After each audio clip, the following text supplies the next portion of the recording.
If you've been doing the exercises from the preceding sessions, you may have noticed that some of the traits identified as personality seem very similar to aptitudes, and some of the interests show up in personality models. That's because people are very complex.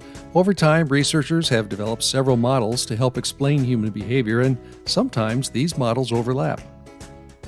Also, by the time you identify your key aptitudes, decide how to add knowledge and skills to develop them, figure out key aspects of your personality, and clarify your values, you can feel overwhelmed with information.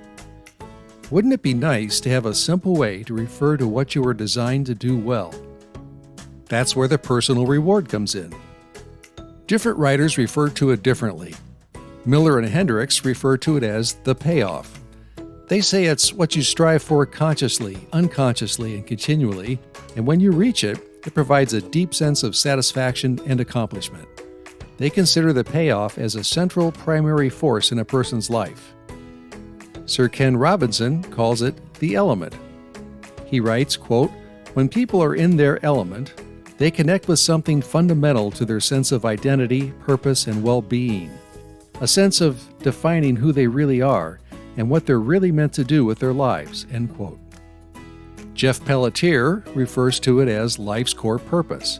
He says it's what you're uniquely wired to do. So what do they have in common? They are all talking about the intersection of your favorite aptitudes and your passion. Robinson says the element is where natural aptitude meets personal passion. Pelletier says your life's core purpose happens when you apply your core competence, what you're really great at, towards your core passion, what you want to see happen in the world. All of them express the personal reward in a word or a short phrase. Here are some examples found in the Miller and Hendricks book. Being unique, building, developing, pioneering, exploring, overcoming, meeting needs.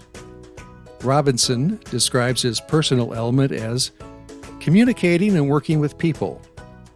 Pelletier's personal life's core purpose is understanding potential. Mine is designing improvement. Let me make a couple of observations about how these experts use the term passion.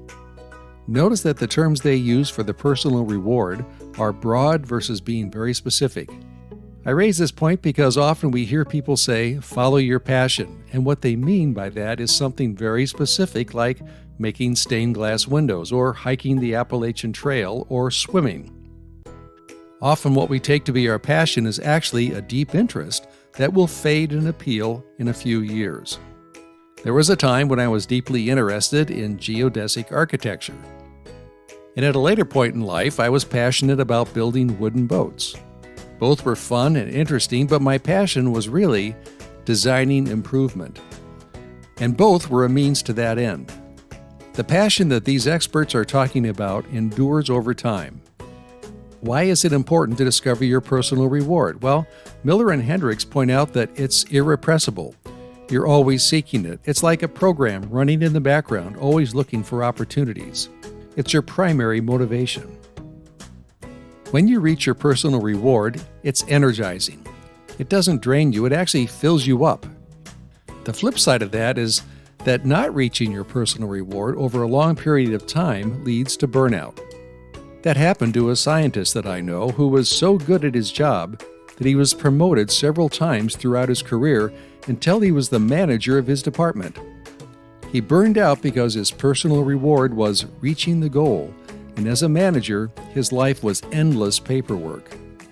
When he went back to being a scientist, he was able to conduct experiment after experiment, each time reaching the goal and being energized by hitting his personal reward.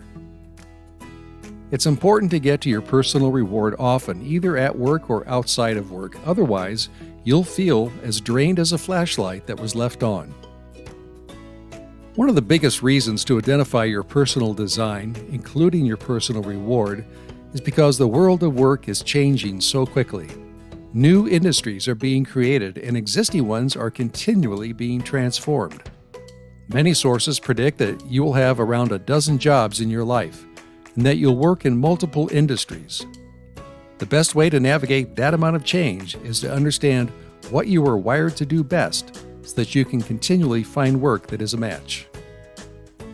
So, how do you discover your personal reward? Robinson, as well as Miller and Hendricks, suggest you write out stories of what you have done well and found very satisfying. Think of 8 to 10 accomplishments in your life. These are things that you did that turned out well and that you enjoyed. These 2 criteria are critical. If both aren't present, don't use it in this exercise. Turned out well does not necessarily mean you won the Nobel Prize. Maybe no one else even knows about your achievement. That doesn't matter as long as it turned out well in your eyes. The enjoyment factor is important too. Pick events that were satisfying, fulfilling, or joyful.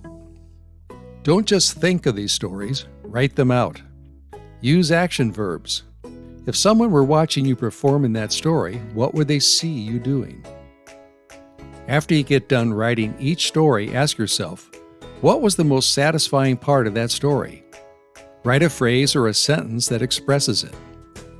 After you finish doing this for all of your stories, reread the phrases that captured the most satisfying parts. Summarize them in a phrase or 2, and that is your personal reward. It's a bit difficult to see and articulate our own personal reward because it's so close to us.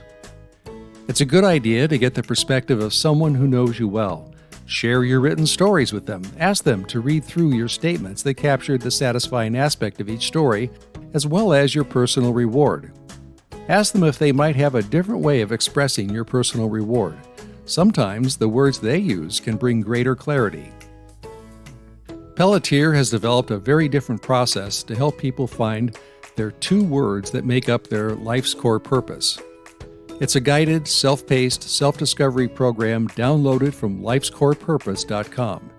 It takes about an hour to work through the exercises, so it's much quicker than the story-based process, and there is a fee involved. How do you know if you correctly identified your personal reward? There are a couple of key tests. Your personal reward should complete this sentence. There is nothing more satisfying to me than...